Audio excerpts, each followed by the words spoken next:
Hello, everyone, and welcome to another episode of the Axel and Friends podcast. My name is Axel Blaze, back with another video, and I figured after last week's video where I talked about, the various series, manga, and anime that I dropped, that it was high time for me to kind of share with you guys some of the manga that I'm actually pushing people to read, because there's a lot of stuff out there that people just don't talk about, especially outside of the top 5 series from Shonen Jump.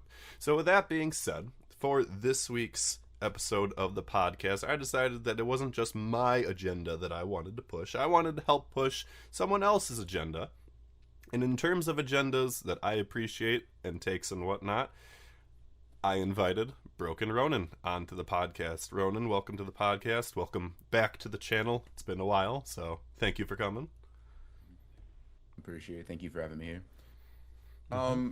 What's up, everybody? Give my little introduction. Broken Ronin here. In case you guys aren't aware, I do kind of like anime and manga kind of analysis content, but I am here today to kind of talk about, like Axel really said, pushing agendas on like more underrated series or just series that aren't like in the mainstream and talked about over and over and over and over. So I'm happy to, be here and talk about certain things and maybe hopefully get people into certain types of manga depending on your taste.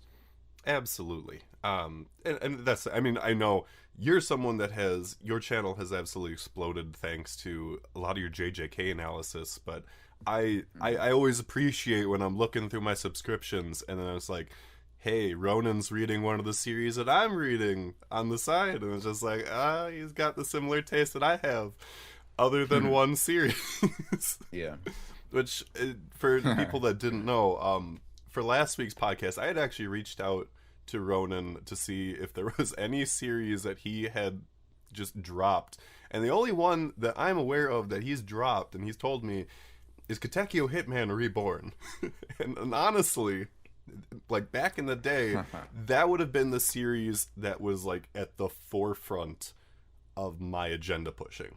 Because I've said this on like when we did a world building tier list video together, that Hitman Reborn was one of my favorites, and then Ronin said he didn't like it, and then it kind of made me it made me look back at it, and I kind of like realized why, because I know you said that like you were really struggling through that like opening slog of Hitman Reborn.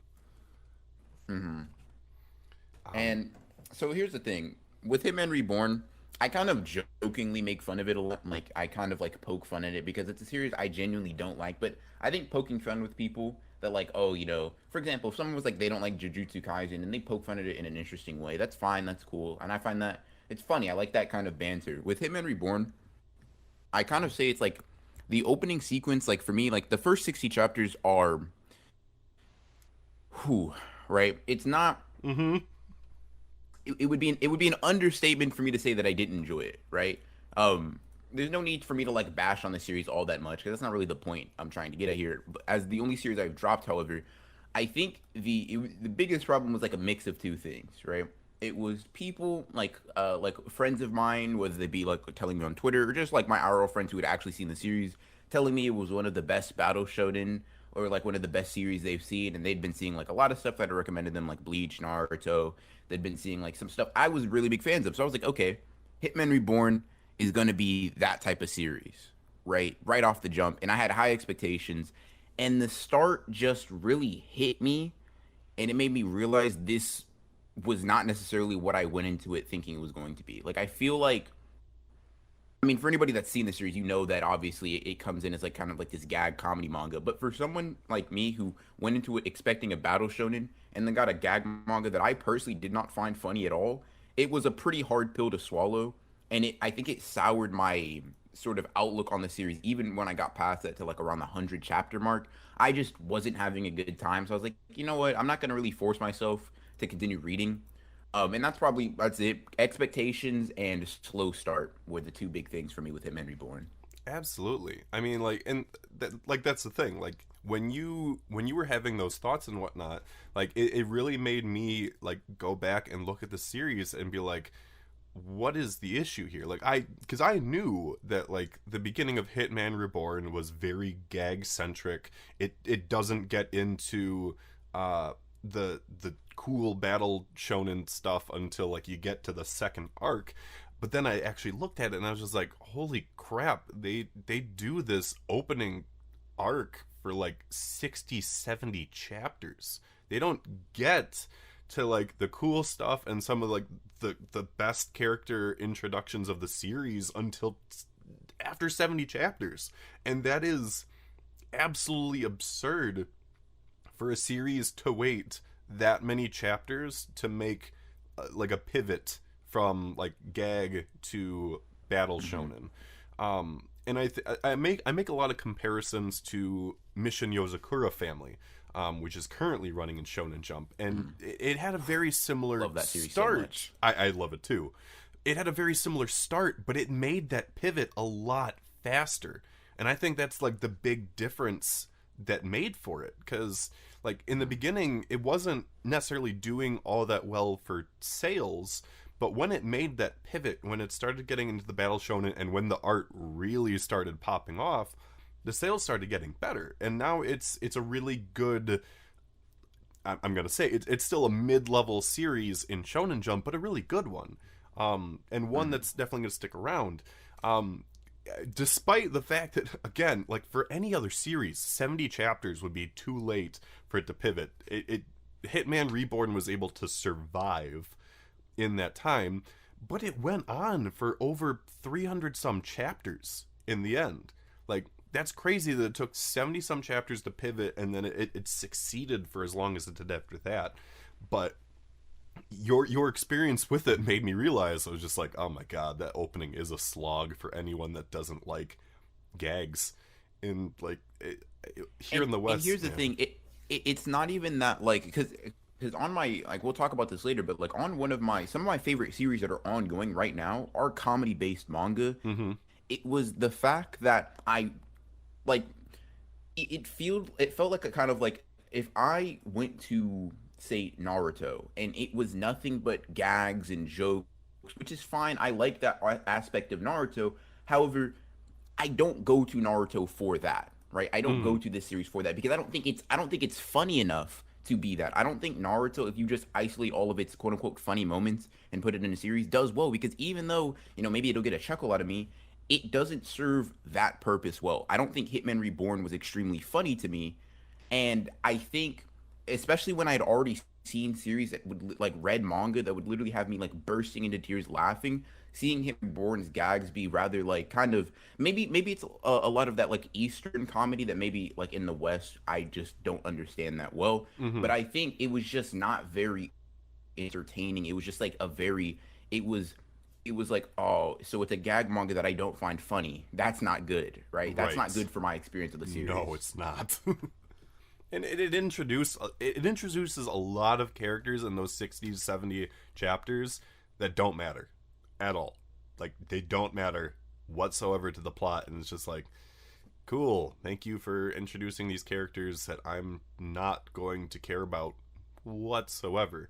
Like, yes, it introduces some characters that are very important, but yeah, it just not a good impression. And yeah, I realize that I'm one of those people that I put that impression into your head of like, oh man, this is a fantastic battle shonen, not even remembering the fact that it had that 60 to 70 chapter gag slog, and that's not good for a gag series to not make you laugh. So it is what it is. But at the very least, we can both move past Katekyo Hitman Reborn, and we can talk about some of the good stuff that is the agenda pushing that we want to do in the manga series that we think that deserve it.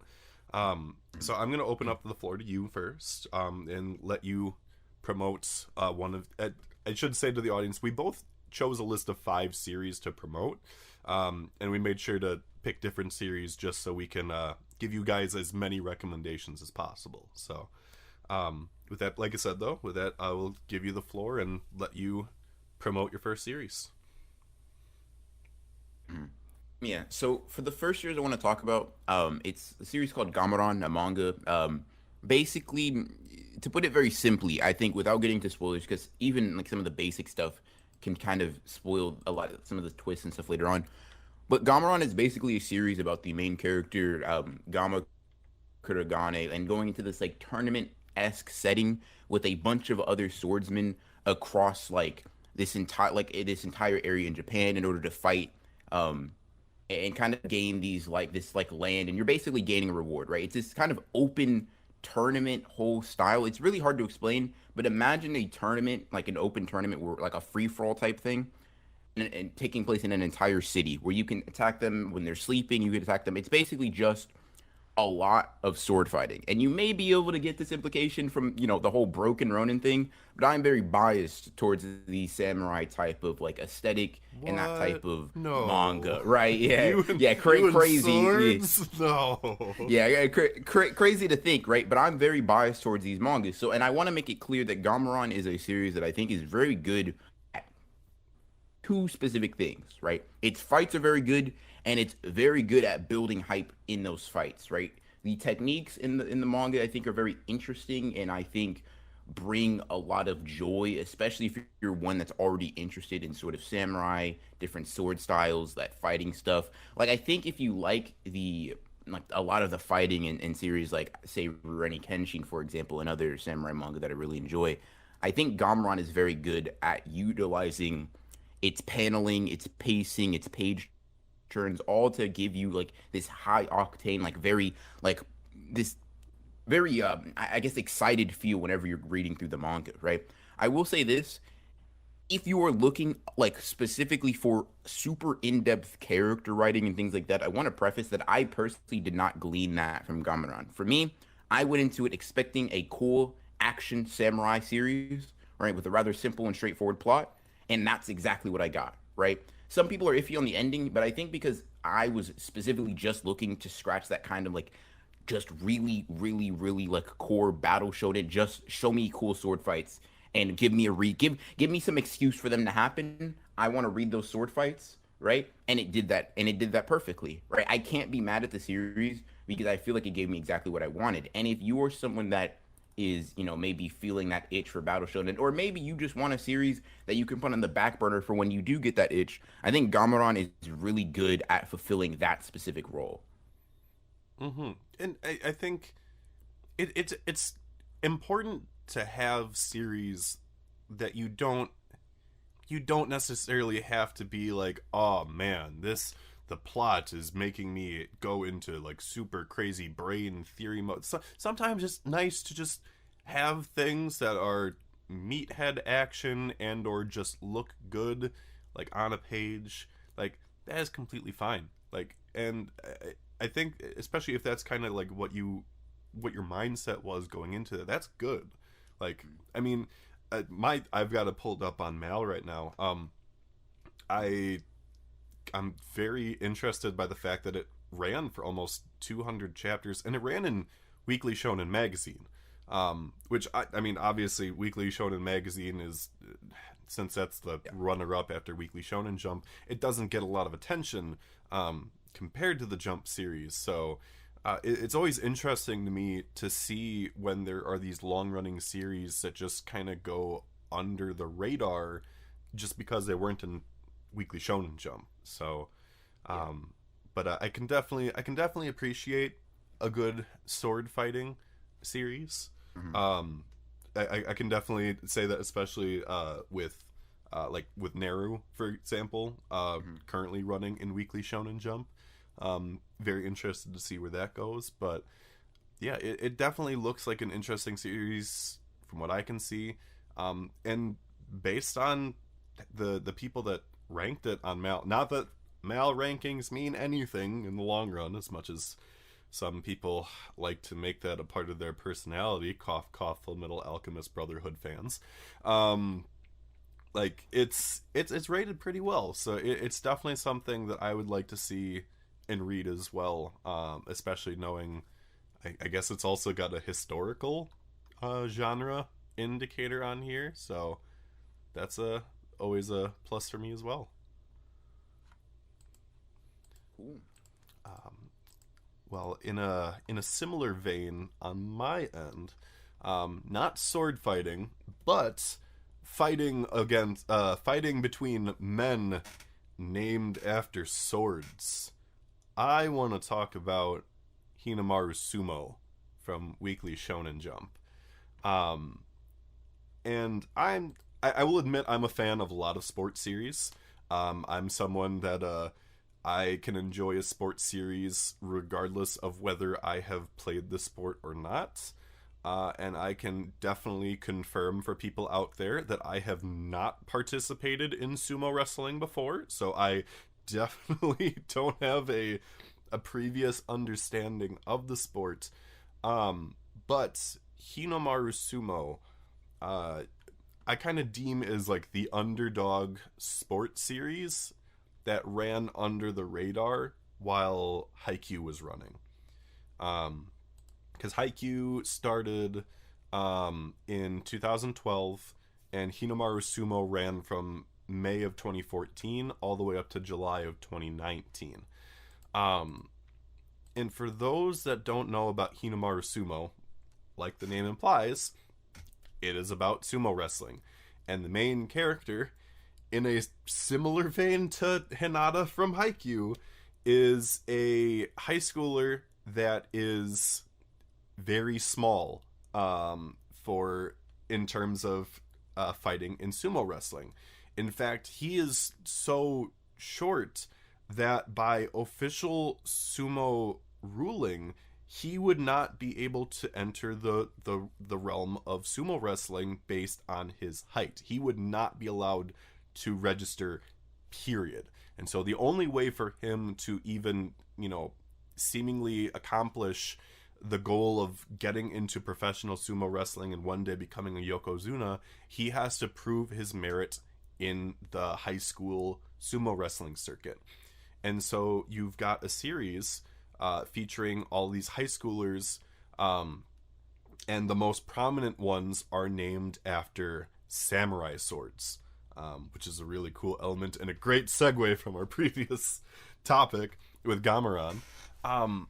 And Hinomaru Sumo is just a really intense series that had some of the most fantastic art for a sports series in Jump, because despite the fact that you've got a fight in a very tiny sumo ring that can end instantaneously or be drawn out for the longest time, the action depicted in Hinomaru Sumo is fantastic. It's like absolutely the demonic imagery, the flames and whatnot that you get to see, the intensity between these sumo wrestlers is fantastic. And on top of that, it's one of the very few sports series that not only covers, the sport in a high school setting, but also an entire second half of the series that actually takes place in the professional league when they're adults, which is like such a rarity, I would say, in like today's standards. Like you usually just see it in like high school. And I'm also going to make a very bold claim here. The antagonist, and it is an antagonist rather than a villain, in the second half of the series, I would argue is one of the best antagonists in all of sports series, and potentially one of the best antagonists in Shonen Jump history. And I know it is a very bold claim. Whoa. But I'm making it.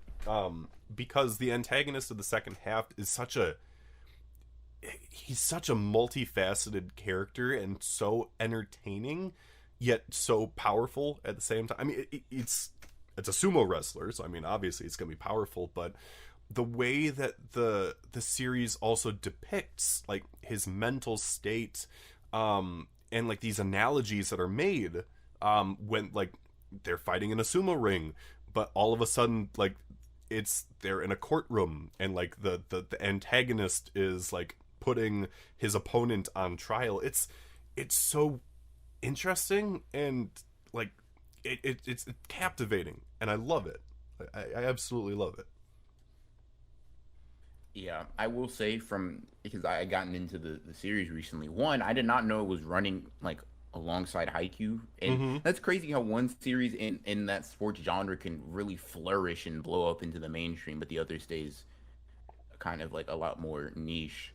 But I've just started it, and I've got to say, I'm already like very. I already like kind of the what's the word I'm looking for? Not arrogance, but I like that sort of confidence and competence from the main character already. Mm-hmm. It's a pretty cool contrast from like where a lot of main characters in sports series end up starting, kind of being that like oh, you're not very good at the sport, or you're just getting into the sport, or something like that. Like Hinata from Haikyuu is a pretty good example, right? Even though Mm-hmm. he's clearly athletic, he has a lot to learn.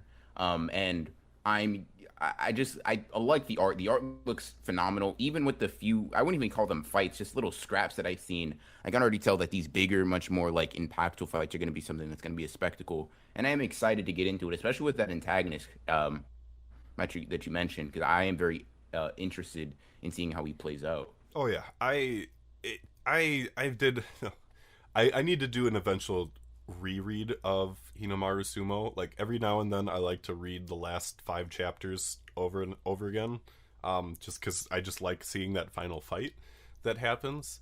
Um, but it's I just love Hinomaru Sumo, and it does have an anime adaptation for people that just want to like consume that. They made a 24 episode anime adaptation that covered essentially the entire high school saga for the most part.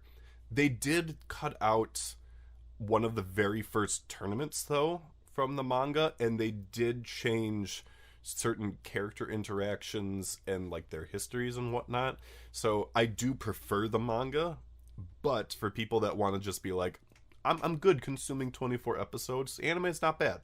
But I just because again the fact that they do go into the professional side of things in the second half of the series, I think that's fantastic because it's very rare that you get to see that. Like we got to see it in Haikyuu, although it was a very brief, like final arc of the series. Robot X Laser Beam was a golf manga by the guy that created Kuroko no Basket, and he made a really weird pivot into the professional scene after like a 20 episode high school round. And I mean his manga got axed, so I mean that wasn't successful. But the only other ones that I'm familiar with, like I know like Major is a baseball series that's like big in Japan, and like that followed the main character all the way up to like his professional career, and then they made Major second, which followed his son. And but like otherwise you usually just see like a sports series just covering high school and it's done. So that is something that I definitely appreciate. um and I did want to touch too on the fact that like you said, you didn't know that this was running when Haikyuu was running. It just kind of shows the big difference between the two sports, because obviously volleyball is a lot more universal than sumo wrestling is. And sumo wrestling is a much bigger part of like Japanese culture than it is anywhere else in the world other than Mongolia. And that's I learned a lot about sumo when I was reading Hinomaru Sumo, because I read about stuff from the outside world. But it's a really fascinating read, and I think if people kind of let go of that preconception of sumo and they go into it like just ready to see a shonen sports series that I think is one of the best that Shonen Jump has offered, I think they'll really enjoy it. Yeah, I mean, I doubt it. To me, when it comes to sports series, maybe it's just me. I can't speak for everybody, but I feel like sports series will always have the same appeal if even if you don't play the sport, or even if you're not really aware of what the sport is until they explain it to you. As long as it does certain things correctly, it gets you invested in the characters. It has a good antagonistic force. It has this decent sense of progression. Like I honestly feel like sports, like the specific sport, like it being sumo, was never even like a factor um in me getting into the manga. It was just like, oh, a sports manga. I like sports manga. Let me try it, right? But yeah, I definitely would say throw away those like those notions of like, oh, it's gonna be like this or that, and just let the manga do its thing. Give it a chance. I've been enjoying it so far as I've been reading it on the side. So, I kind of second the opinion of Hinomaru Sumo being good. Absolutely. I'm excited to see you getting into some of the more intense fights of the series because it gets pretty cool. I'll say that. So, well, I guess the better term would be hot, since again the whole fire imagery just being part of Hinomaru Sumo. So, yeah. All right. Well, I think that covers that. So we can move on to your second series. So my second series is it shows a little bit of my personal biases here once more, but it's Orange, a shojo kind of like romance slice of life manga that honestly could not be like more different than Gamaran if I'm being honest. Whereas Gamaran is basically meathead, fight, fight, fight, little plot, little like characters are not irrelevant, but like not as big of a factor. Orange is like very, I think, plot driven in the sense that its plot isn't overly complicated or like the plot isn't meant to confuse you or be extremely mysterious, right? Like say like a Death Note or something like that. However, the story is something that I think is very interesting, and the way that in which it is tackled um, is also interesting. Basically, the story follows our main characters. It's kind of like a little bit of, I wouldn't say ensemble cast because there's not that many characters, but like a group of 5 or 6 friends, right? And their whole thing is they've been told by future versions of themselves that one of them ends up dying, right? They end up dying in the near future relative to like the high school students, right? And basically, the plot follows them trying to make decisions that keep that person from dying in a suicide attempt, right? And it's honestly just a story about regret and how that factors into people's decisions, living life to not regret things, right? Living life and making decisions so that you don't feel that painful, like very like not necessarily morbid, but that just like that unchangeable feeling of I wish I did this, I wish I did this, etc., etc. I made a video on it because of how overflowed with emotion it made me. But it's honestly just a very beautiful story that dives into like the feelings of like the past and reminiscing on things and making decisions moving forward that are based on living your life to the fullest so that when you look back you don't wish you could have changed anything because you did your best. You did everything that you could have, right? Seeing these characters go through like be guided by their future selves through like vague letters and vague messages and try to avoid these missteps and to finally learn that rather than rather than listening to them, they have to just listen to their heart and do the very best that they can to be there for that friend, and be there for him and do their best to make sure that he's aware of everything they go through. Something that's special. And something I also enjoy is that the future versions go through a little bit of an arc themselves, even though they're not the main focus. They, instead of trying to fix things that happen in the past, have to learn to live in the moment. Even though every person is going to feel regret, that doesn't mean you have to dwell on it. That doesn't mean you have to think about it or focus on it for your life, because that is a way to make you regret your current point in time, right? And that's something, it's a very beautiful message. And I think that's one that's universal to everybody. If you're a person, I think you felt regret and probably will feel regret. But I think a manga focusing on those feelings and kind of just forcing you to look at it is something that's very beautiful. And I'm a really big fan of the series. It was one of my first shoujo manga, and it was a very good introduction to that demographic, I will say. The art style looks amazing. It's very like shoujo-esque, but it's not so much to the point where like you'll be thrown off if you've never read that type of manga before. It's a very like kind of dainty art style, but it's a very nice one, and I think it fits the general tone of the series. Mm-hmm. No, I think that really is a fantastic message of not living with regrets and whatnot, because it is true. Like I think we all have our regrets that we didn't do certain things and whatnot, but those are always things in the past, and that we shouldn't let that stop us from changing the future for the better. I definitely live with that mindset, especially the older I get. and I know I'm on the old, definitely on the older side, as I will discuss with another series later in this podcast. But I think that really is a fantastic message, and I myself have not read Orange yet either. But I know it's definitely on my list, especially just given that it is a very highly regarded series. And compared to a lot of the other series that we have on our respected lists, this one's a short read. Like, this one is 31 chapters. Now, I mean, Very short. given what you said, people might not be emotionally prepared to just steamroll through 31 chapters unless they're a robot, in which case I kind of question why they would choose to read Orange in the first place if, you're trying to become emotionally invested in the series. But I digress. But this is definitely a series that you can read and read fast, which is good. I think everyone needs to read certain series that are on the shorter end every now and then. We don't have to be constantly reading multi-hundred page shonen or seinen series. Sometimes it's good to just get a short read in and out of the way. But yeah, no, that's definitely good. And Orange is also another one that looks like it has an anime adaptation. So again, if you prefer, you have opinions. I have opinions on that. So I've checked out the anime after the manga, and I gotta say it's fine. It's not a horrible adaptation.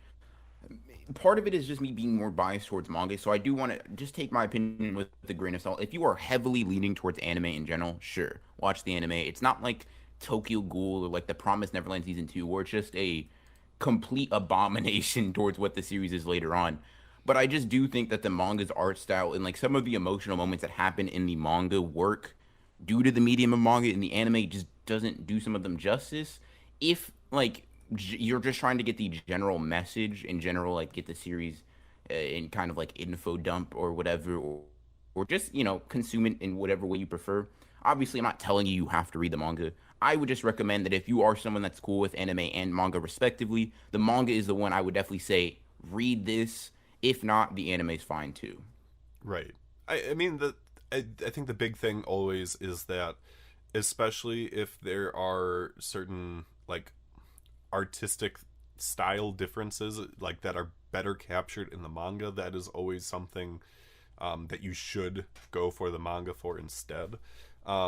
Which, I mean, that is definitely a thing, I think, in general with like shoujo or any kind of emotional series where the way that certain moments and scenes can be beautifully depicted on paper compared to anime, it has a big impact. Like the art of the page turn is something that you only get in manga form. You don't get that in anime. So I think that it definitely does speak volumes when you can read something compared to the anime. Not that there aren't good anime adaptations of things, because there are, but it definitely becomes a different vibe.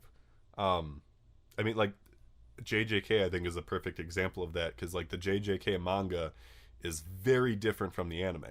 Not that the anime isn't good, but you get a completely different vibe reading the manga. And obviously this is a very different genre and whatnot compared to Orange, but I think the point definitely stands in that regard. Mm-hmm. Yep. And just honestly, if you're into those types of series, I do think Orange is like a really solid one, right? I just very passionate about the series. I really do enjoy it and hope more people get into it. Yeah, it from what I see, it does it gets some recognition, but definitely deserves more, like as you said. So I definitely agree with you there. Well, then we can move, making another segue into another series in a similar vein, but also not. Um, the next series that I want to recommend is Hitman from Weekly Shonen Magazine, which, despite the name, is a romance series. Um, and Hitman ran from Weekly Shonen, or like I said, in Weekly Shonen Magazine from June 2018 to February 2021, for 128 chapters, 13 volumes, and it's still fan translating right now. And it is by the infamous Koji Seo, who is more or less the romance king of Weekly Shonen Magazine, because he has also created Suzuka, A Town Where You Live, and Fuka, and Hitman is in that same universe. But I will say, while the romance is important here, the big factor that I love about Hitman is that it presents us with more or less a Kodansha version of Bakuman. And I've mentioned this in one of my older podcast episodes where I talked about Weekly Shonen Magazine. Hitman's main character is a magazine editor for Weekly Shonen Magazine in this series. And his main romantic interest is this woman who he tells should become a manga artist and then becomes her editor. And what's really cool about Hitman compared to Bakuman is that we get more of an editorial perspective compared to Bakuman, which was way more focused on the manga creation and whatnot. With Hitman, we get to see what it's like editing for the magazine, getting tie-ins with celebrities and whatnot, working with the other magazines that run under the same umbrella corporation. Because like the big thing that a lot of people might not realize is that Kodansha, Shueisha, and these other companies, they have other magazines and whatnot that aren't just manga magazines. Like, they have idol magazines, they'll have sports magazines, they'll have like general lifestyle magazines and whatnot, and you get to see that in Hitman. And you also get to see the anime production side of things too. Like, for those that are following at least like the fan translations right now, like, you get to see what it's like when you have an anime adaptation for a popular manga and an anime adaptation for a, you know, not as big production. And it really gives us like a great view into that side of the anime and manga world that a lot of us don't know about. Like, we as an anime community like to jump down the throats of any anime studio when we see, you know, stuff that we don't like you mentioned previously, like with The Promised Neverland season 2 or Tokyo Ghoul's ending. That's not all on the anime studio. There's a lot of stuff that goes on with like the staff from like the magazine editorial stuff, and like there's a lot that goes into it. Now, that being said, like I said, it does have romance in it, and it is by Koji Seo, who created all those previous series, Suzuka, A Town Where You Live, and Fuka. There is a slight barrier of entry with Hitman that I will mention here, in that with Hitman and any of the previous series, they tie into the previous series of this author. So like with A Town Where You Live, there were characters and whatnot from the end of Suzuka. With Fuka, there were characters from both Suzuka and A Town Where You Live. And in Hitman, there are different plot elements that incorporate characters from all three previous series. Now, that being said, if you don't necessarily care about the three previous series, you can totally go into this series and like be fine. But if you're interested in seeing especially more romance-driven series in the three previous ones, those are all really great series to read in and of themselves, leading up to Hitman. Because he does a really good job of incorporating all of his characters into the same universe, and you don't necessarily get to see that with other manga creators, unless you're like Hiro Mashima, who puts all of his characters in his series as well. But I will also say, though, a lot of the series follow the same kind of pitfalls like every other romance series does. It's just like, oh, there's multiple love interests. Oh, we're gonna pursue this person. Oh, this person isn't right for me, so I'm gonna go back to the main person. Oh, the main person is having issues with me right now, so we're kind of on and off, and yada yada yada. But I think all of them are fantastic. And while I'm not intentionally like laying this bait out there, I'm going to put out as a warning, there are sex scenes between various characters in all four series, including Hitman. So that is a thing. That is just grab the attention of half the people that weren't going to get into it. Probably, yeah. There are sex scenes in all four series.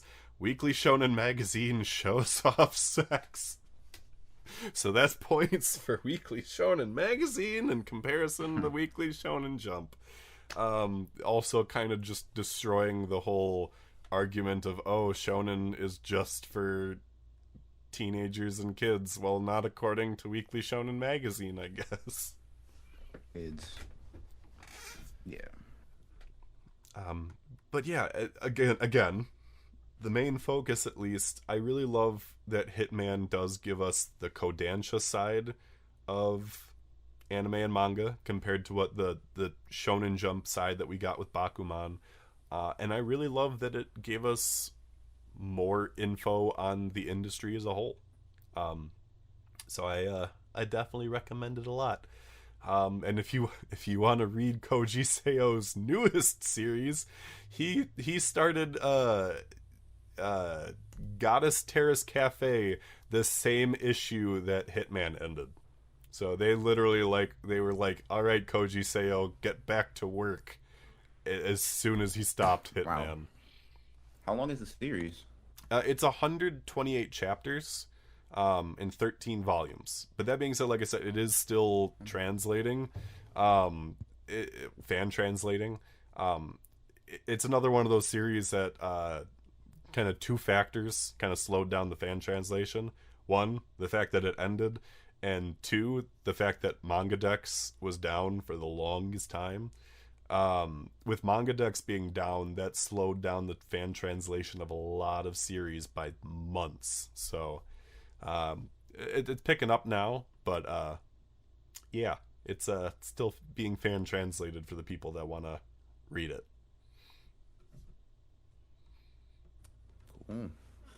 Cool.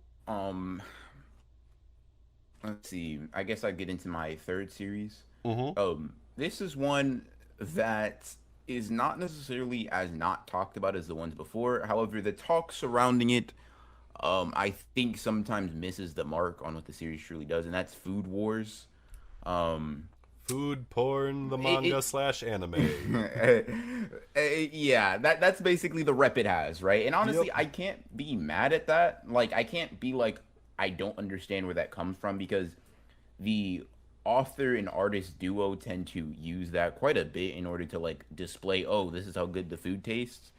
And I'll say this, I'm gonna preface everything I say with this: if ecchi stuff in a manga is a big turnoff to you, Food Wars is not the series you want to read. Plain and simple. Same with Hitman, technically, because of all the sex. God damn.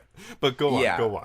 I just want to put the punctuation on that, right? If you don't like those types of scenes in a manga, or they're a big put off towards you, you won't like Food Wars, because it's not like necessarily the biggest like factor. That's not what it's attempting to do with its series. It is a way it conveys like, oh, it tasted this good, it was, it was great, it was this, it was that, right? And it's sometimes used for like the comedy of the manga, right? However, Wars, I think, is really good at being like. I think Food Wars is kind of to me, it's in the similar vein of like sports manga in the sense that it does something. It takes something that I particularly am not like interested in a vacuum, like cooking. Right? I'm not a big cooking person. Like I love food, but I don't cook. Right?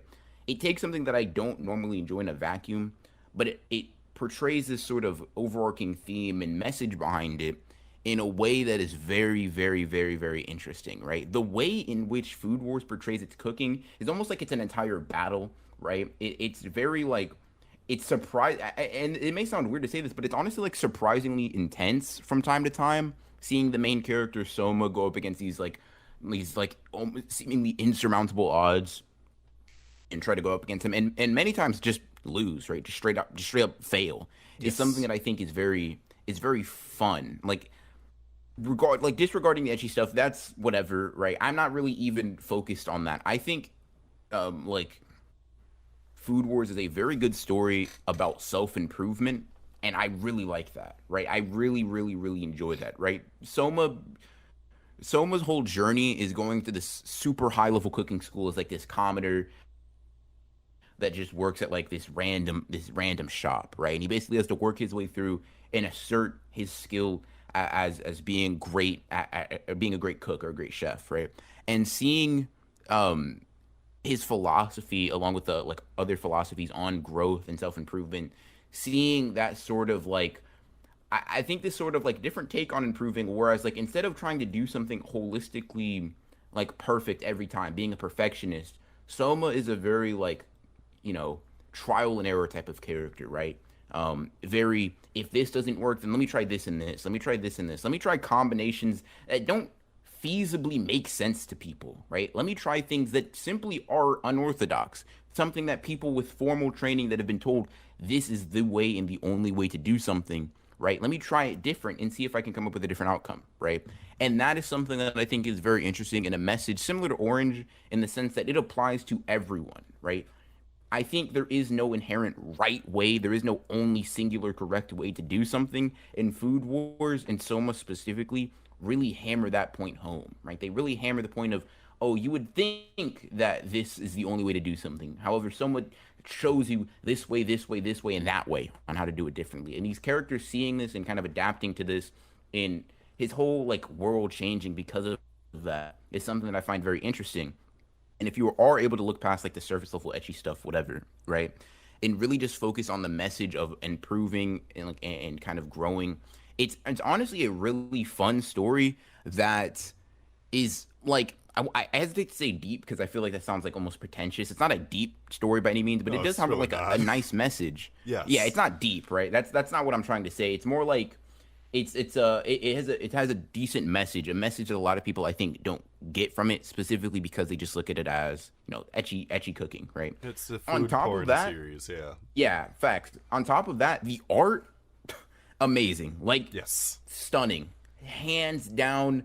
So like it honestly blows me away, right? That more people don't read this manga solely for the art, right? Because it's art, like the way it uses like sometimes these like absurd things, like it'll show like two characters in like this cook off, right? And instead of just showing them cooking, it'll show them like with real samurai swords fighting against each other in this sort of like symbolic way of showing them going into conflict, right? And mixed with the just like I said, amazing art, it makes the already I think interesting in terms of concept like interactions that much better. And it was so exciting to read this and see these things like just see them unfurl, right? It's so fun. It's such a fun read, I think. Is the Yes. simplest way to put it. A fun read with the kind of like a message that I think is a good one to take away from it. Yep. I completely agree. And there are definitely a lot of points that like you mentioned that I want to elaborate on. And I what Food Wars does really well, and this is something that like Hinomaru Sumo did as well, is that it does a fantastic job at visualizing the fight or battle that they're doing in a different way than what we expect. Like we're not seeing two sumo wrestlers in a ring. We're seeing two men on trial. We're not seeing two people cooking food against each other, where all of a sudden seeing a JoJo-esque stand battle between a crustacean and a squid or whatever creature, or a boxing match, or magicians, or whatever. Like, Food Wars does a really great job of transforming the scene in a way that makes it more visually interesting, rather than just seeing like the same images of a person standing around a pot, or like just chopping onions or stuff like that.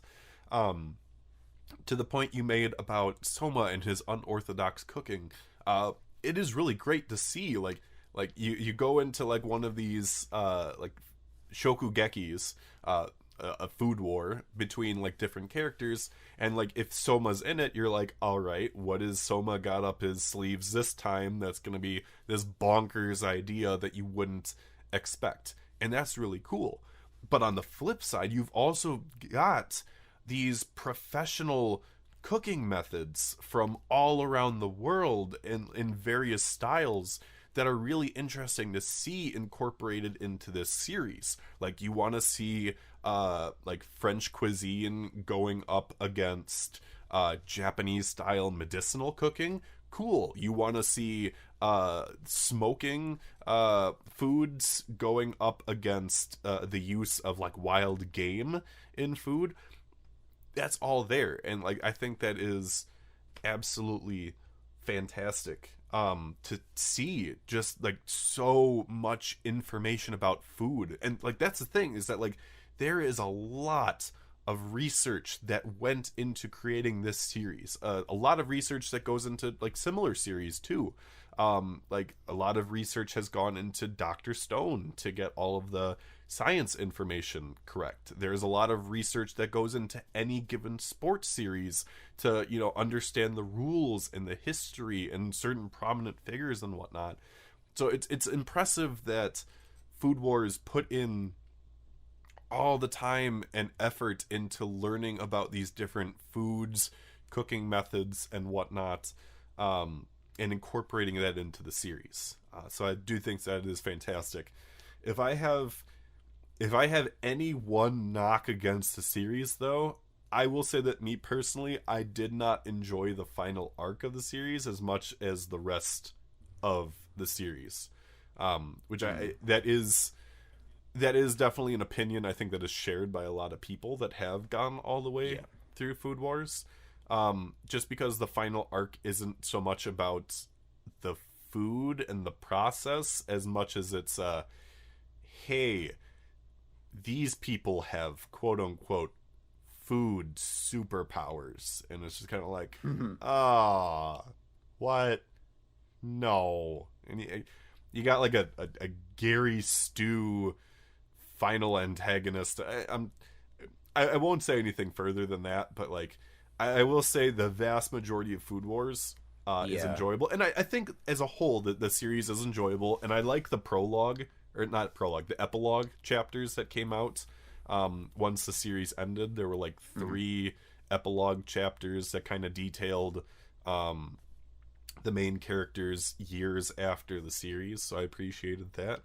But I agree with you that it is definitely worth a read. Definitely a read more so than a watch, as I learned and saw with the final season. I did not like how that was handled, and I already did not like aspects of the final arc, so it's just kind of like, well, this is just piling on issues on top of issues I already had. But overall, I do agree that Food Wars is a fantastic series, and that more people should definitely read it. Yeah. Mm-hmm. Well, 100%. Moving on then onto my side of things, we are going to go with another very unorthodox series. So, I first of all pose a question to you, Ronan. Have you ever wanted to see manga Barack Obama playing Russian roulette against the devil? I can't say that I have thought of that, actually. That is quite the premise. Yeah, Quite.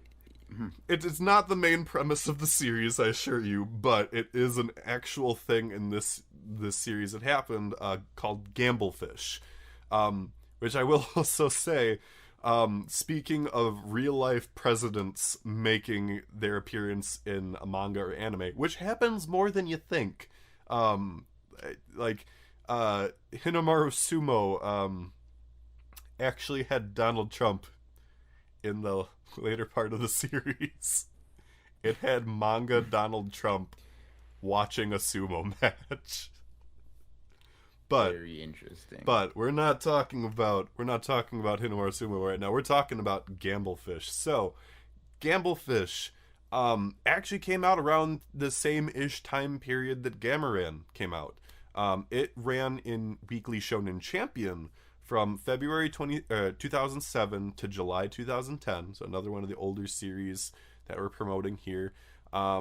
It's, for those unaware of what Weekly Shonen Champion is, that is the same magazine that ran Beastars. It's the same magazine that ran Akametsu and Baki. And for those that are currently reading it, it's also the same magazine that Togen Anki runs in, which is another series that a lot of people are getting into right now. Not a bad series, but I digress. We're talking about Gamblefish. Gamblefish, 168 chapters, 15 volumes. The premise of Gamblefish is you've got the main character, Tomu Shirasagi, who goes to this prestigious school that is all about, you know, the rich and the powerful and making more people rich and powerful, not really home to the commoners and whatnot. This guy, Tomu Shirasagi, he's a transfer student to this school and makes... He's essentially dangling bait to catch a big fish, in that he is trying to lure the daughter of the headmaster into this kind of trap of sorts, because Tomu's plan is that he is trying to turn 100 yen into 10 billion by playing a escalating series of gambling matches against the various students of the school. And we find out later on that he has a goal to essentially solve the mystery of his missing father, who, like him, is a very accomplished gambler.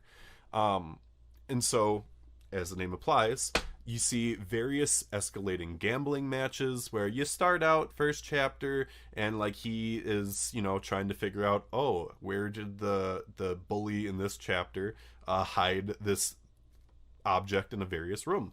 And it escalates up to the point later on in the series where manga Barack Obama is playing Russian roulette against the devil himself.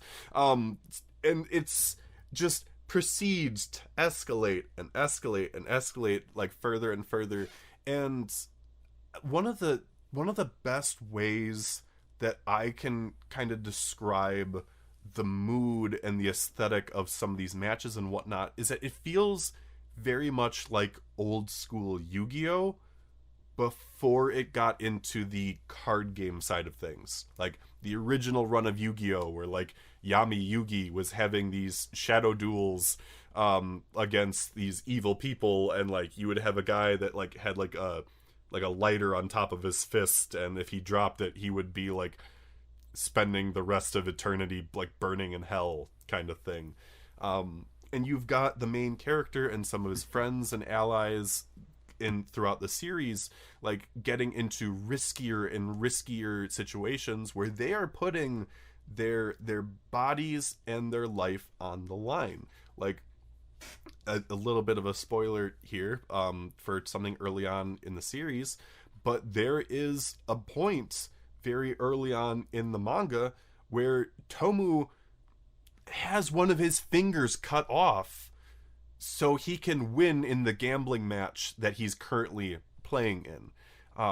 And the stakes, again, just continue to rise as the series goes on. But it's so interesting to see a gambling series portrayed this way. It's not, obviously it's not the only gambling series that's like this. A lot of people have popularized Kakegurui because of it being on Netflix. Kaiji is one of the biggest and most prominent gambling series of all time that a lot of people are very much into. It's one that I need to get into myself, but I've heard that there's an entire arc of Kaiji where he's playing against a pachinko machine from hell, which just, it sounds weird even saying that, but I really love just how far certain things in Gamblefish go. I really love seeing how these like big games of chance where like the villain has this tremendous upper hand, like how the main character has to dissect what's going on in order to accomplish what he's setting out to do.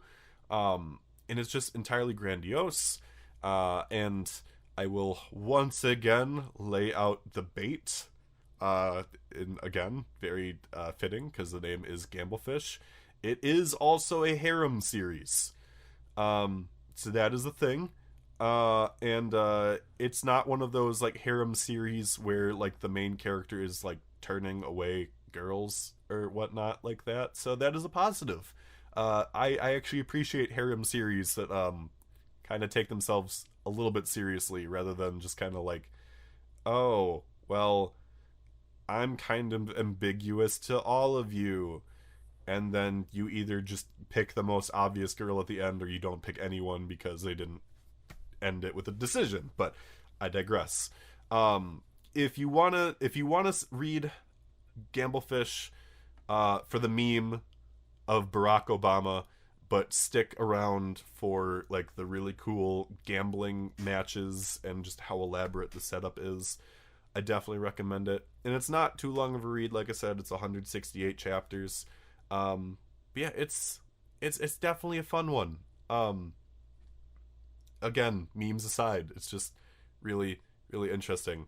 And I will say the devil guy that I mentioned, like he looks really dopey in the beginning of the series, because I mean it looks like a guy that's just in a black suit wearing like a devil mask kind of thing. But it's interesting how the series evolves, and like you're like, oh damn, this guy is actually like really badass / evil, and his match against Barack Obama is a lot more interesting than you'd think.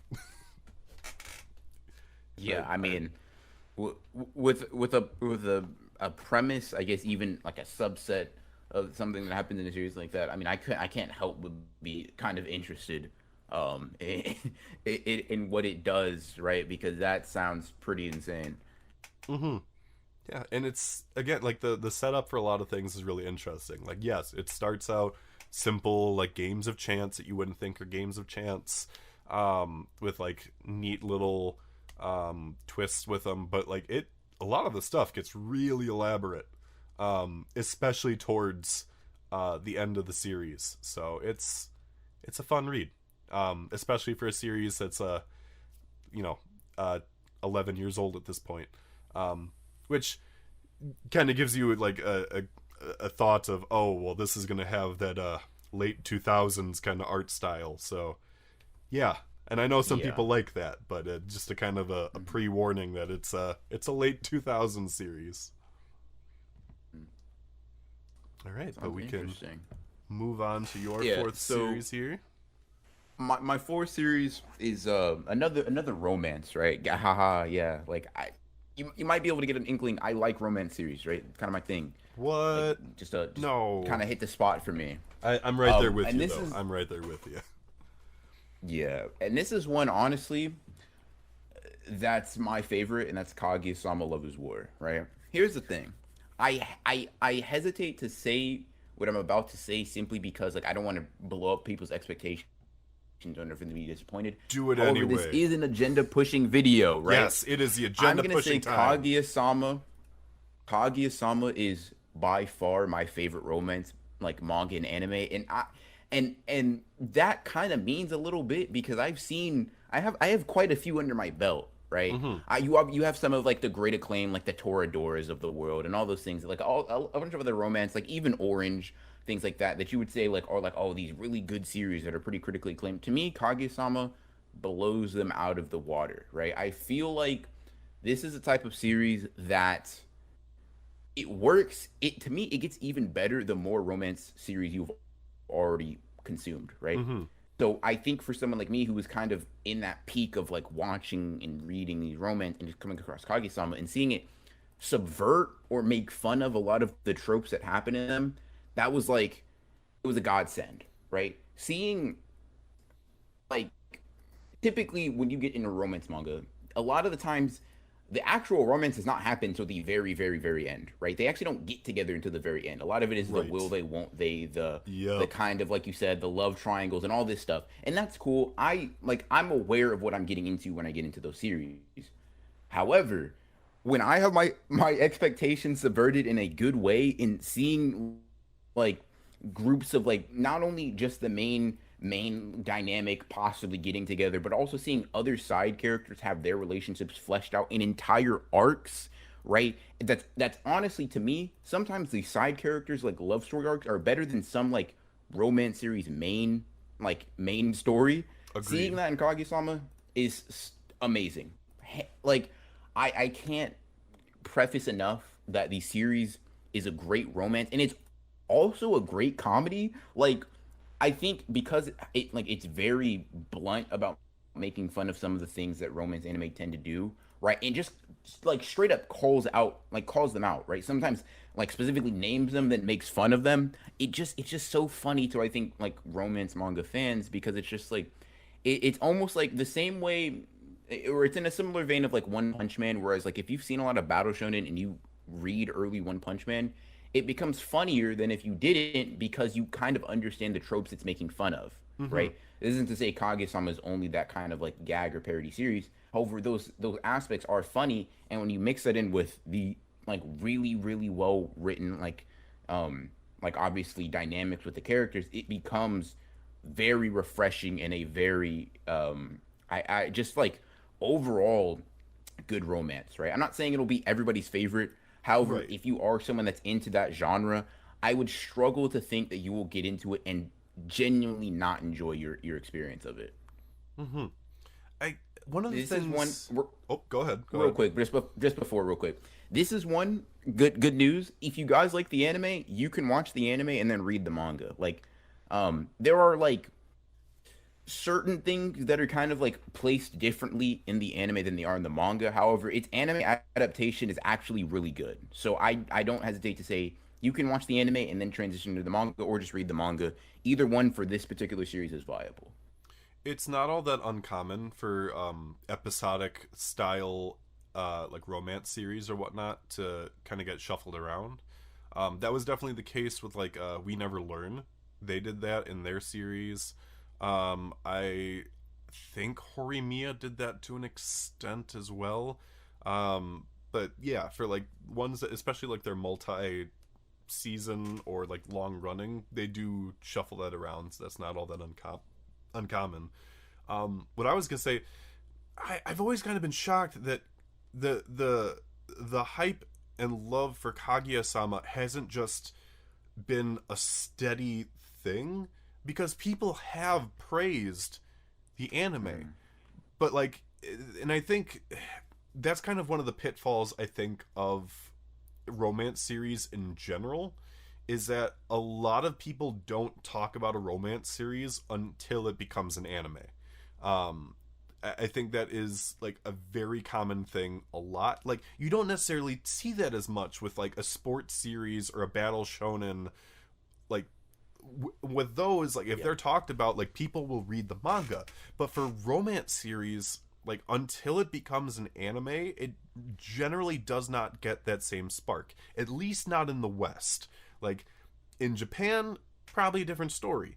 Like I know, for example, like in Shonen Jump, well, not even just Shonen Jump, Weekly Shonen Magazine and Shonen Jump both have some very prominent romance series in them right now, and they're selling like hotcakes. Like they're selling really good. Weekly Shonen Magazine, like its romance series, A Couple of Cuckoos, is breaking a lot of its records as a I love romance that series, by the way. Oh my god, I Yeah. I have my thoughts about Couple of Cuckoos. I love it and hate it. It follows a lot of the same romance tropes and whatnot that other series do. I will say I am a bigger fan of its predecessor, Yamada-kun and the Seven Witches. I do like that series more than A Couple of Cuckoos. If you haven't read that one before, I do enjoy that one. But yeah, like I've always been kind of surprised that Kaguya-sama's reception hasn't been more of a constant since it is an ongoing series. Yeah. Now the other thing I was gonna say, I I appreciate as well when a romance series actually gets into the romance before the end of the series, because you are right, that is a big issue that I have with a lot of popular romance series where like they don't get together until sometimes the last episode or last chapter, and that is not fulfilling. Like it's not, you don't get to see more of the in-depth moments between them. So that is something that I really appreciate when we get to see that happen beforehand. One of my favorite romance series is Ore Monogatari. And that's a romance series where they get together in like the second or third episode. Like, that's fantastic, and you get to see how wholesome their relationship is, and like even like some of like the trial and tribulations that they had. But like, I enjoy when you get to see a relationship actually happening during the series, and I wish more would do that. And I think we are getting to see some more that are like that. But I do wish that it happened more often, for sure. But I do agree with you as well. Like, from what I've seen, like I also appreciate the fact that it does dissect the genre, compared to like what it normally is, and like making fun of like some of the tropes and parodies in the romance genre. I always appreciate when a series can do that, and like you said, One Punch Man is a perfect example of that, and making fun of the overpowered main character battle shonen series. Like, it's fantastic. So it's another one that's on my list, and I will get to it eventually, especially since the series that I will be recommending next is by the same author. But yeah, was there anything else that you wanted to say about Kaguya-sama? Not much else. I just say go in expecting something that is obviously gonna play to some of the strengths and like the tropes of a romance genre, but just be open minded because it definitely does subvert your expectations quite often. And I just think it would be overall an interesting series for people that are romance fans, especially. Mm-hmm. Gotcha. I definitely agree with that. All right. Well, like I just mentioned, the next series that I am recommending is by the same author as Kaguya-sama, Aka Akasaka, and runs in the same magazine, Weekly Young Jump. I'm talking about Oshi no Ko, which for fans of the channel was my top-rated new manga from 2020, and it has not slowed down on the brakes whatsoever for me since it started. So, Oshi no Ko, like I said, runs a Weekly Young Jump, same as Kaguya-sama. It's the same magazine that has run Tokyo Ghoul, same one that ran Gantz, and the same one that runs Kingdom. You know, the series that never gets officially translated in the West, but I digress. That probably poking at the wounds of like the Three Kingdom fans that have gotten this far into the podcast. But I digress again. So with Oshi no Ko, which loosely translates to My Idol's Child, is a series where it starts out, and I'm going to be spoiling the first chapter here since I've spoiled it previously, but it is important to get into the series as a whole. Follows this main character who is a doctor. Specifically, I shouldn't say specifically. He works in this like practice that's in like a small town in Japan, pretty kind of like out there in the countryside. And he is a fan of idols, and specifically one idol by the name of I. And he specifically became a fan of hers because of a previous patient that he had at his hospital, this young girl who had cancer and passed away. But that was their way of bonding with each other, was, you know, celebrating this idol together. And by chance, one day, his favorite idol comes into his hospital in disguise with her manager because she is pregnant. And idols becoming pregnant is a big no-no in Japan because, well, most people don't want to know that, one, their idol has a lover or had a lover, and two, now has children because of them. But our main character decides that he is going to do everything in his power to make sure that his idol is able to have a safe delivery, because she is determined, with her ambition, to still be an idol and to still deliver her child. And as we see time progress in this first chapter and we get closer to the day of the procedure, our main character goes out for a walk, the doctor, and gets stabbed and dies before he can conduct the procedure for his idol. And as he's fading away, his consciousness suddenly fades back in, and we see that our main character has been reincarnated as one of the two twin children birthed by his favorite idol, I. It is absolutely crazy. And that is the first chapter of Oshi no Ko. And Oshi no Ko evolves into this series of idols and acting and murder and revenge, and it is phenomenal. I've made this comparison, and there are other people that disagree with it, but one of the reasons why I like Oshi no Ko is that it fills this void that I had in my heart after Actage was canceled because of the heinous acts of the author. Yeah, I know. I feel the same way. But that being said, acting isn't always the main focus of the series, but we do see various aspects of it. But I love the various character interactions that we get to see between the main characters and like other supporting characters. And it goes through a full range of highs and lows. And it covers like some very heavy topics. I mean, fact of the matter is, main character was stabbed to death and reincarnated as a baby of his favorite idol in the first chapter. But like, death is something that is present in this series. There are the societal pressures of the acting world, the idol world. Even suicide is a topic that gets covered in this series, and like, it does it really well. And I love seeing, on top of that, the various facial expressions that you get to see with various characters. Like I said, while it is the same author as Kaguya-sama, it is a different artist. So there is an art difference between the two series, but you do get to see some of like the similar parallels of writing between the two series, since it's the same author.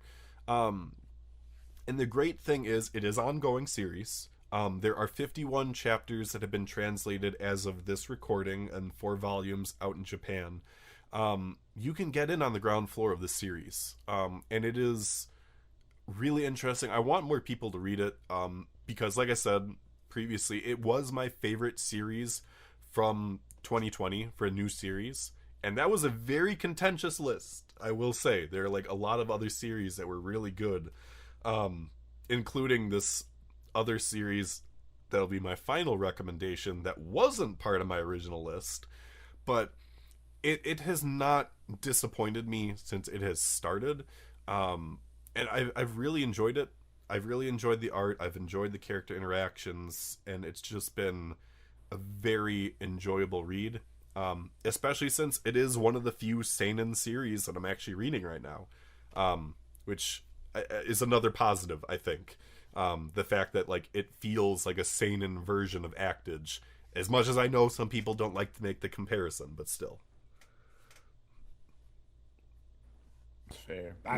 It's funny because I picked up the series and I put it on the back burner just because I think focusing on trying to make like videos and work and things like that, along with trying to get other series, just kind of made it put to the back burner. But I did enjoy it. I think I got like 5 chapters in. It was very interesting, and it's something that I think, especially with your recommendation, is something I'm going to pick back up in full length. And you haven't even hit the second twist yet. Like, you're only 5 chapters in.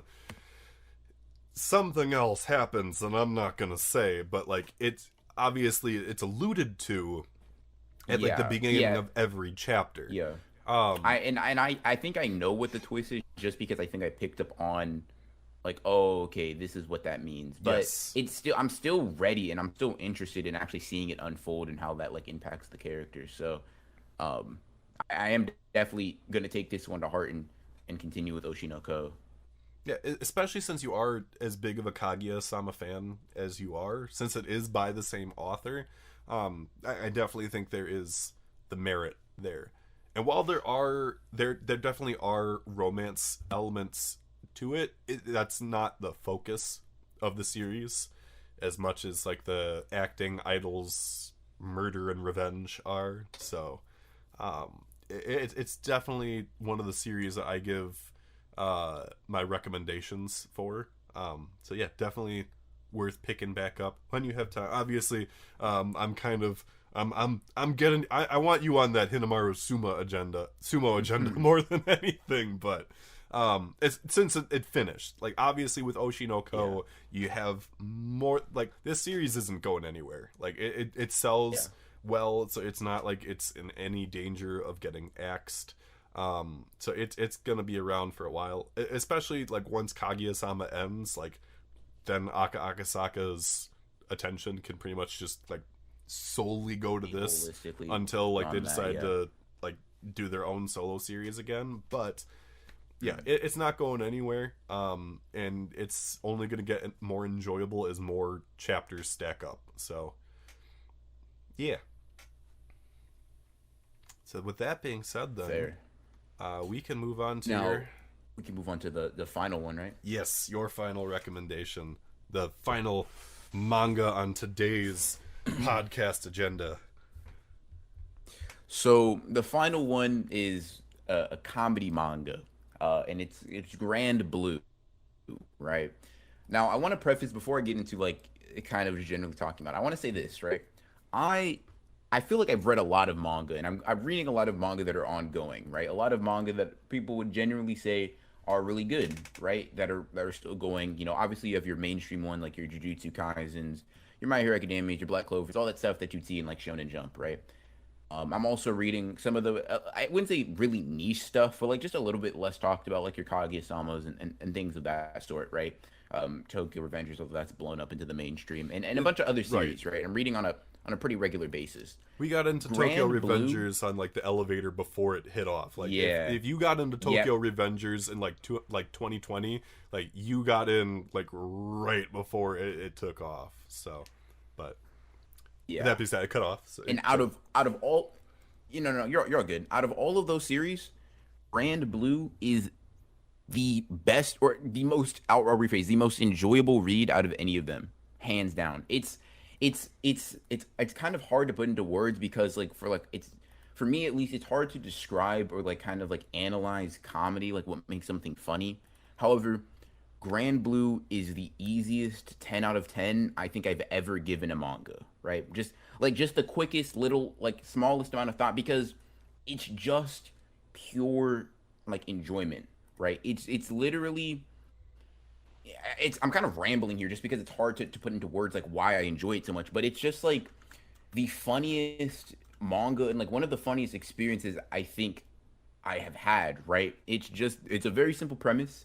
You have Iori, the main character of Grand Blue, going to college, and basically chaos ensues from there, right? A lot of smaller threads of plot and things like that happen that kind of like branch off of the main general plot and premise, but chaos ensues and a lot of it is there, right? I want to preface this by saying there's like you probably like if you're going to get into this, you probably need to be okay with that much more adult humor. A lot of that is very here in the series. I think it strays away from that sort of um, Gintama or Hitman Reborn, or even say something like what's the series that's going on in Weekly Shonen Jump right now? It's Me and Roboco. It's not really that type of comedy. Um, Not like those really, I guess, like Eastern gags or just like more references to things. Right. I'll say it's a lot of like situational and body humor. It's a lot of like just interesting scenarios with dumb people in them. Like Iori's kind of like he's a moron, right? He's just a horny moron, right? He's a college kid, so he's a horny moron, right? And that gets him into a lot of trouble, right? One of his friends is basically just like an anime just fiend, right? And also a moron, right? And having these two play off of each other and have these like huge misunderstandings, these huge like just long spanning jokes that happen throughout the series is just hilarious, right? I would say if you haven't read Grand Blue and you're interested in getting into like a comedy manga or just interested in having a good time, in all honesty, it's phenomenal, right? Like I said, in comparison to other manga that I'm currently reading, which by the way I love to death, right? Grand Blue is still the most enjoyable series, and I've probably reread it several times already. Like I know I've reread it at least 3 times. The fourth reread might be coming up soon because that's just how much I like it.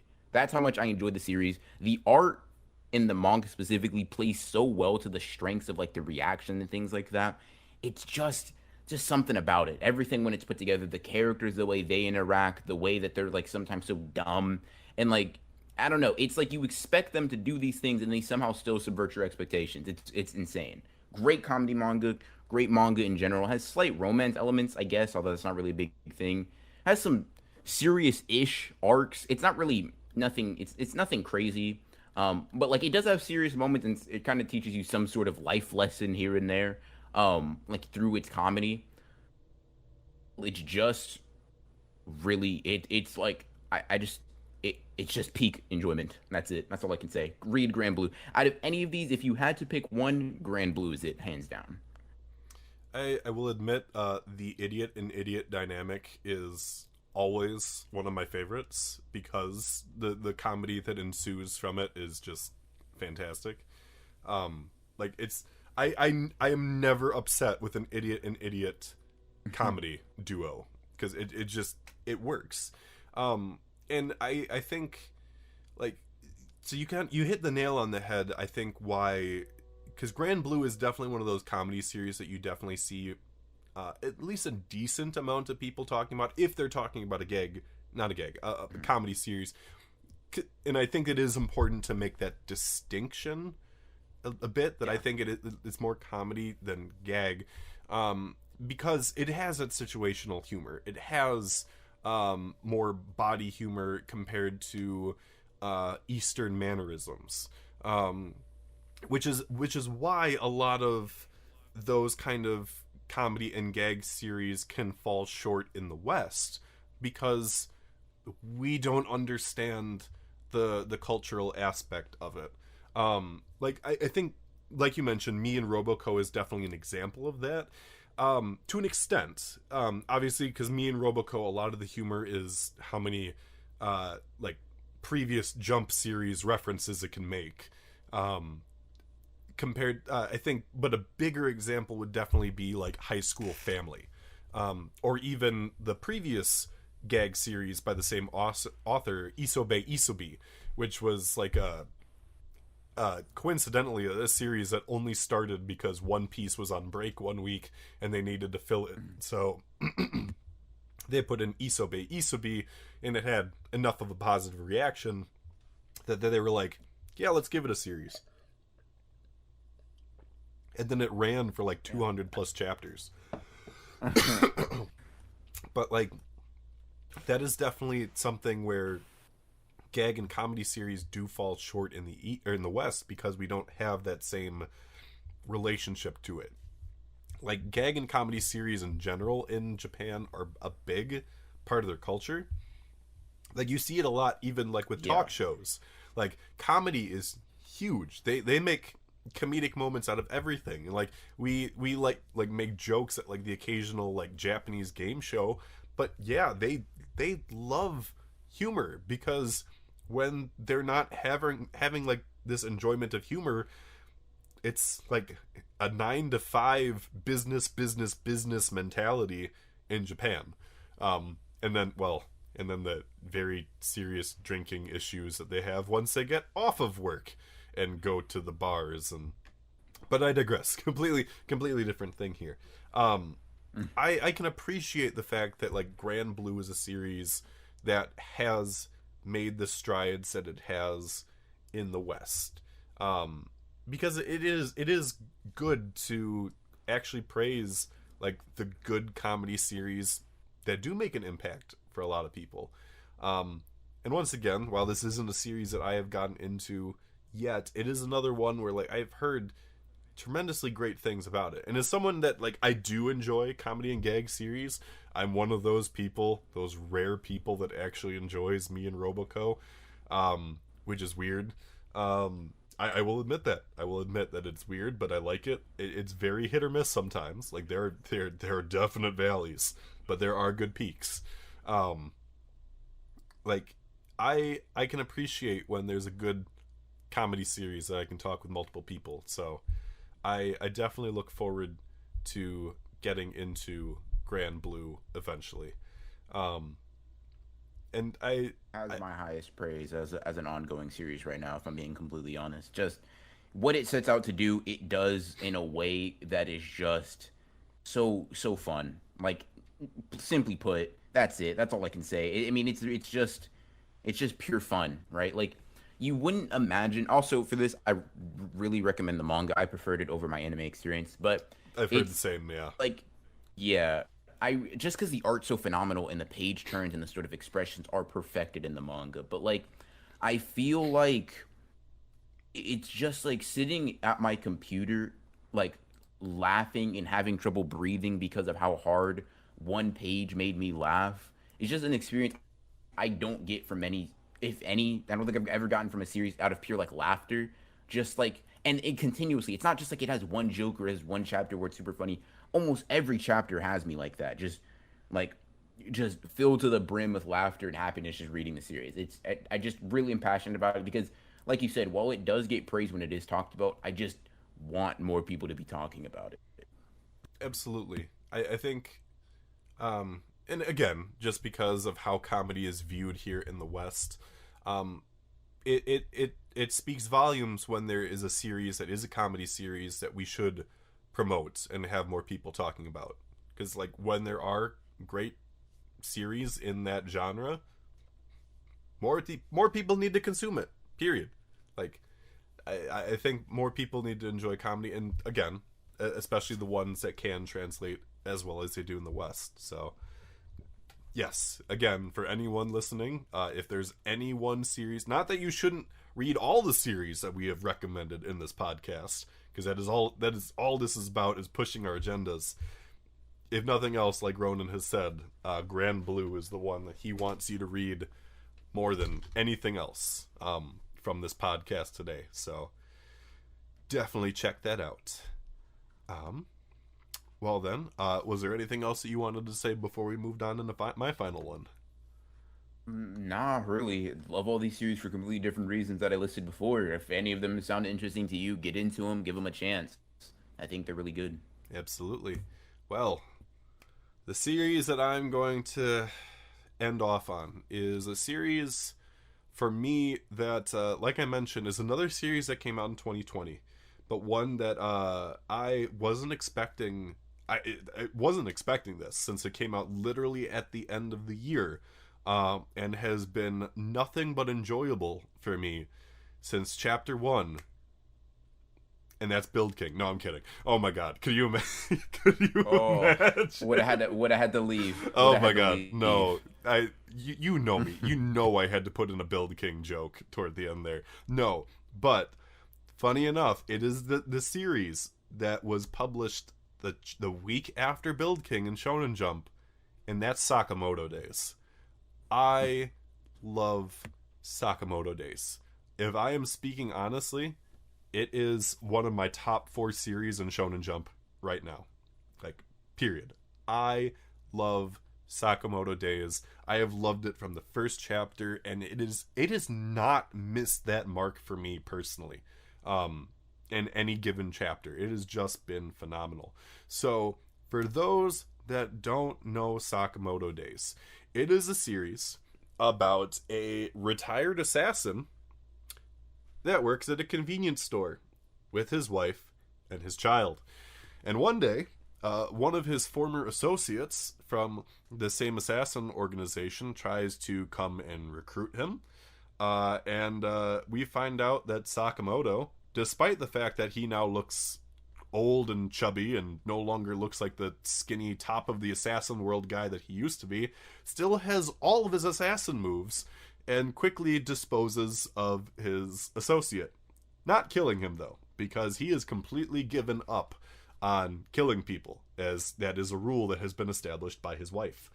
And while his associate then decides to give up on, recruiting him, and I should have mentioned this, but I didn't. He has mind-reading powers. So, yeah, go figure. That's the thing. And it lends into the comedy of the series. He decides to let Sakamoto go, but then the assassin organization is just like, you have failed this mission, so we're going to kill you instead. And Sakamoto has to go and rescue his associate, and shows off some amazing former assassin moves in the process, and then ends up hiring his associate named Shin as a employee at his convenience store. And that is where the story of Sakamoto Days starts. And Sakamoto Days is such a surprise to me, and such a breath of fresh air in Shonen Jump for several reasons. One, in terms of the actual action and whatnot in Sakamoto Days has some of the best fight choreography in all of Shonen Jump right now. Like, you can feel like the motion, the punches and whatnot, like exchanged between these characters, and just like any like motion tracking, like from one page to the next, and then sometimes just the sudden like page turns of just like bam, like the enemy being like punched in the face or being like just like pounded into the ground. It's fantastic. And while the art style is subjective, like it's a little rough around the edges and whatnot, it's kind of got like a homely kind of vibe to it, which is weird to say. Like it goes from homely to like dark assassin vibe, like from like one page to the next, but still has that like homely vibe kind of throughout it. The other big thing, this is something that like touches on it for me personally, although also kind of a sour note. I am older than Sakamoto is in this series, and I don't know how to feel about that. Manga Crash is in the same boat as me. He has made the same statement of it feels weird to be older than Sakamoto, because he doesn't look like it. He looks like the coach from Slam Dunk, but he's 25. Again, which is weird, but it's cool to me and relatable to see an older character in Shonen Jump that is married, has a kid, has a good relationship, because so often in shonen series the dad is like a deadbeat dad, or just not great, like we or dead. That's another thing in shonen series, is like we have a lot of dead fathers. It's great to see the family dynamic, and we've been seeing that in like other Shonen Jump series or like Jump adjacent series too, like Kafka Hibino from Kaiju number 8 is 33. Twilight from Spy Family, we don't have an age for him, but he is a young father age. Andy from Undead Unluck is, well, hundreds of years old, but he is an older presenting guy, in like, yeah, I mean, I guess you could say kind of 20s, 30s. It depends on where you start in the manga, because he looks a little older and grittier when he starts, and the art smooths out as the series goes on. But it's great to see more older characters in Shonen Jump, considering how often we get like early college, which even that is a rarity, but more often seeing like young high schoolers or middle school age protagonists. So it's really great to see older characters taking the spotlight. And I will always be proud of the fact that, like, in terms of my own personal manga agendas, Sakamoto Days is the agenda that I push, and I have gotten several people already into Sakamoto Days. Like, it is great to me that I've been able to push this agenda, and I will continue to push it. Because I've gotten Shonen Oji on this agenda, I've gotten Sensei Inc. on the Sakamoto Days agenda. I am pushing it to as many people as I can, because Sakamoto Days is fun and awesome, and it's selling well in Japan, and it's doing so well to the point that not Shonen Jump, Viz Media is already publishing physical copies of it next spring. That is fantastic. Like, the fact that, like, we are getting English physical copies of Sakamoto Days already, Mashal, Undead Unluck, it's great to see these newer series getting printed with confidence and coming over to the West, not to just be canceled like Samurai 8 was. I will never forget that, when Samurai 8's announcements came through for Viz Media, and then like a few months later it got canceled, and I was just like, oh my gosh, this is such bad optics. But it is what it is. I know that they're printing a lot of like their Axed series digitally now, which rest in peace Cop and Dolphin. I am having to physically buy Japanese volumes since we will never get physical English ones. But it's great to see that Sakamoto Days as a new series with only 33 chapters out is already has enough confidence for them to print it here in the West. So I think that speaks volumes for how well it is being received, and I can't recommend it enough. It's super fun.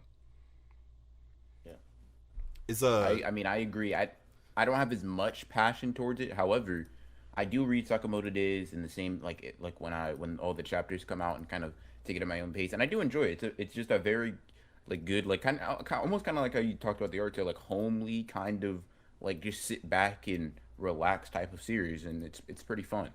Mm-hmm.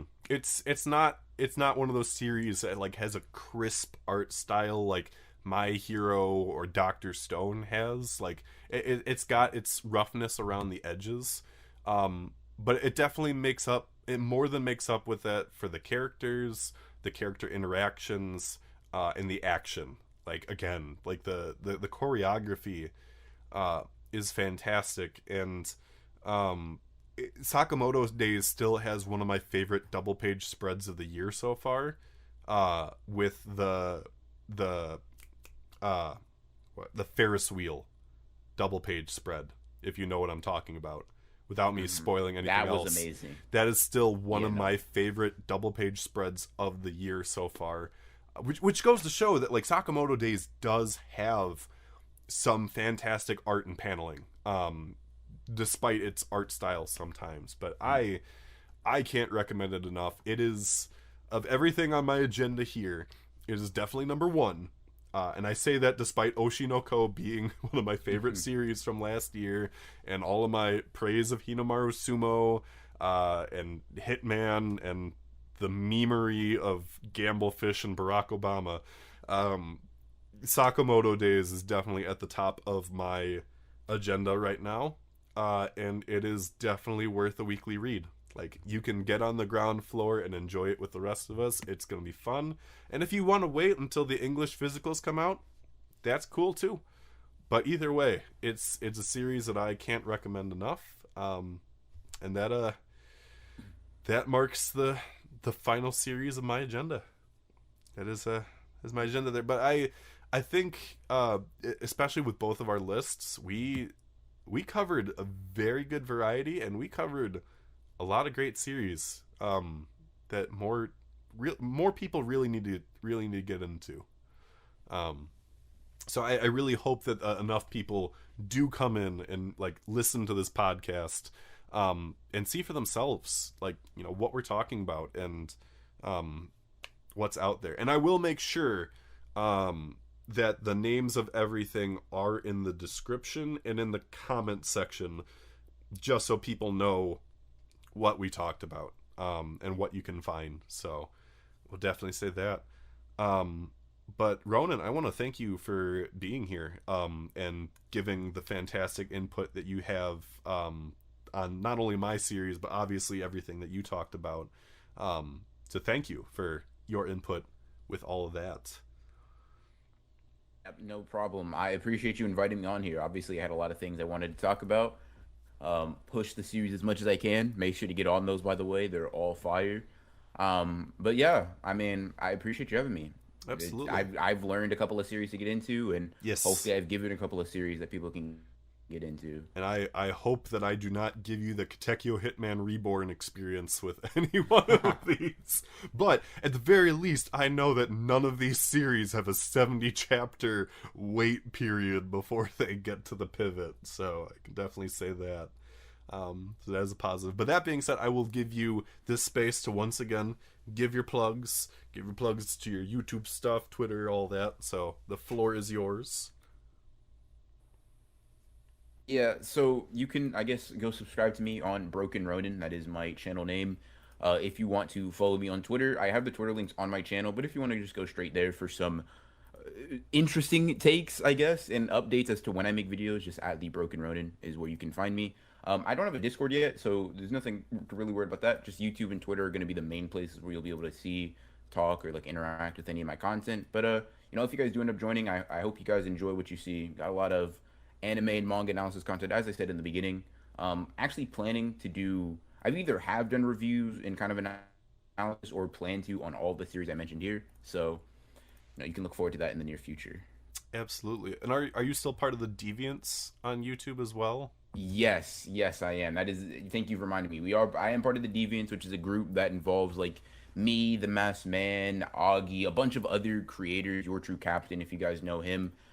Where we basically just, like, you just see the other side, I think, of all the people mentioned and more, right? You get to see kind of like how we act in our like friend like Discord, in our kind of like our more natural, more relaxed habitat, if you will. So that's also a great place to see not only mine, but plenty of other great creators' content.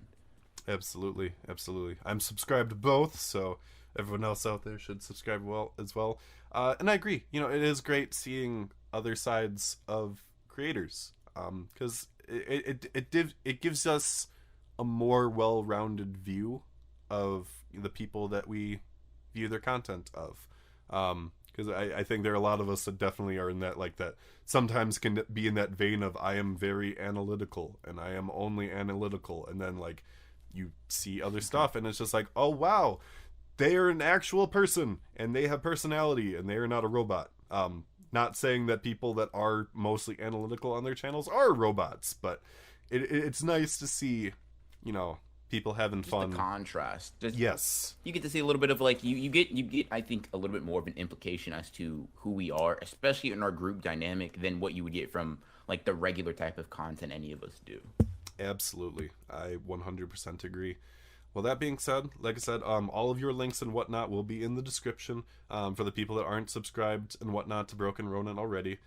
Please do. And if you are an hour and 50 minutes into this podcast and you are not already subscribed to the Axel Blaze Productions YouTube channel, well, first of all, I'm congratulations on making it an hour and 50 minutes in and not being subscribed already. That's fantastic. But please do hit the subscribe button. If you like what you saw, or not what you saw, because this is just an audio podcast. If you liked what you listened to, and you want to see more content like this in the future, hit that like button. And if there's a manga on your own personal agenda that you would like to see more people read in the future, or you would like to see me read, because you can throw recommendations my way, why not? Let's just add to my giant mountain of series that I already read on a weekly basis. Dear God, I'm already at like 160 some. Just throw them out there, and if it tickles my fancy, I'll definitely give it a look.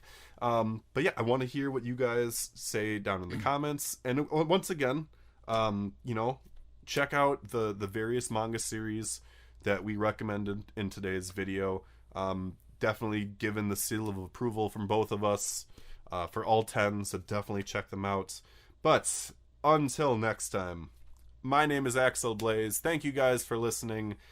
And if you haven't already, read Grand Blue. I'm giving my final plug to Ronin's Grand Blue here. Read Grand Blue. All right, so see you guys.